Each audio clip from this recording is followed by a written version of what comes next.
Bogura city কর্পোরেশনের আওতায় কি আসবে শাহজাহানপুর উপজেলা?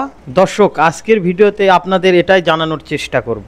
বগুড়া পৌরসভাকে সিটি কর্পোরেশনে উন্নতি করার প্রক্রিয়া এখন চূড়ান্ত পর্যায়ে পৌঁছাছে। দীর্ঘ প্রতীক্ষার পর অবশেষে স্থানীয় সরকার, পল্লী উন্নয়ন ও সমবায় মন্ত্রণালয়ের স্থানীয় সরকার বিভাগ এ সংক্রান্ত আনুষ্ঠানিক উদ্যোগ গ্রহণ করেছে।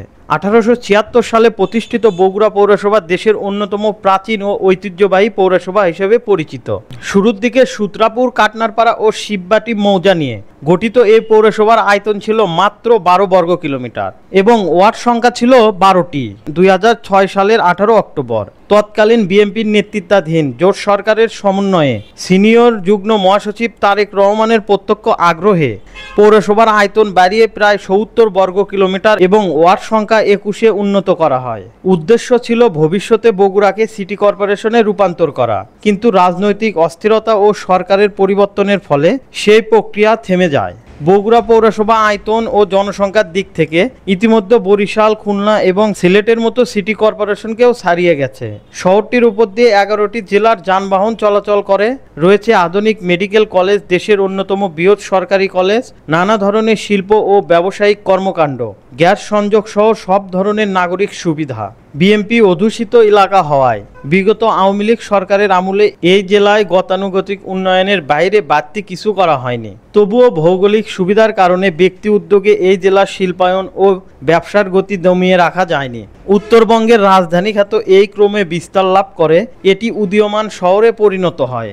এ বিষয়ে পৌরসভার সাবেক মেয়র ও জেলা বিএনপির সভাপতি মোহাম্মদ রেজাউল করিম বাদশা বলেন, বগুড়া সিটি কর্পোরেশনের মূল রূপকার ছিলেন তারেক রহমান। তিনি মেয়র থাকাকালে একাধিক মন্ত্রণালয়ে চিঠি দেন, যার ভিত্তিতেই পরবর্তী উদ্যোগ নেওয়া হয়। কিন্তু তার ভাষায় ফ্যাসিস্ট সরকার এ বিষয়ে কোনো আগ্রহ দেখাননি। তিনি অবিলম্বে বগুড়াকে সিটি কর্পোরেশনের ঘোষণার আহ্বান জানান। অপরদিকে বর্তমান সরকারের সদিচ্ছার কারণেই এই উদ্যোগ আবার গতি পেয়েছে বলে দাবি করছে সংশ্লিষ্ট মহল। শহরের বিশিষ্ট নাগরিকদের মতে এই ঘোষণা কেবল প্রশাসনিক রূপান্তর নয়, বরং বগুড়াবাসীর আত্মপরিচয়, উন্নয়ন ও আধুনিক শহরের পথে এক ঐতিহাসিক মাইল ফলক হয়ে থাকবে। সিটি কর্পোরেশনের ঘোষণার জন্য এখন শুধু অপেক্ষা গণবিজ্ঞপ্তি, জনমত গ্রহণ ও মন্ত্রণালয়ের চূড়ান্ত গেজেট প্রকাশের। দীর্ঘ পথ পেরিয়ে বগুড়া অবশেষে দেশের 13তম সিটি কর্পোরেশন হওয়ার দ্বার প্রান্তে। শহরের মানুষ এখন প্রতীক্ষায় সেই মহেন্দ্রক্ষণের। ধারণা করা হচ্ছে ঘোষণা করা হবে বগুড়া পৌরসভার 21টি ওয়ার্ড। বগুড়া 13তম সিটি কর্পোরেশন হতে যাচ্ছে।